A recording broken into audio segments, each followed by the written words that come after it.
mo rito, Mr. Chokyu Chol. May sasabihin po ako sa inyo. Ang lakas na loob mong pumunta rito. Ito ang ERPB. Kahit naman sino, pwedeng pumunta rito. Opo ka.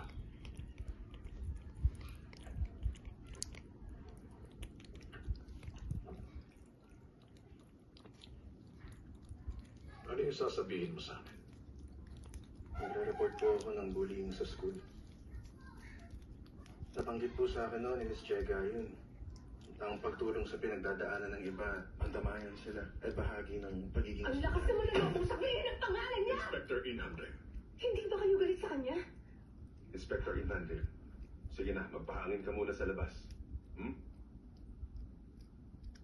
Tara sa labas. Sige po.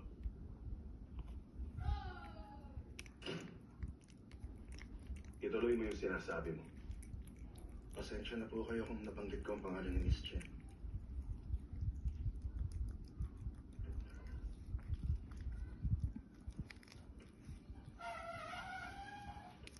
Siya po yung batang biktima ng bullying.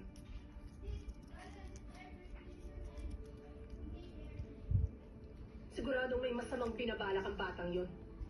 Pero detalyado yung report niya tungkol dun sa kaso. Tama si Deputy Bong. Estudyante si Chokyu Chol, kaya tayo pa rin nakahawak nito. Deputy Bong, ikaw na ang in charge sa kasong to. Yes, sir. Hindi, ako na lang, sir. Hindi niyo pwedeng gawin yon, sir. Ako nang bahala sa... Bakit naman hindi pwede? May dahilan ba? Hindi niyo siya pipigilan.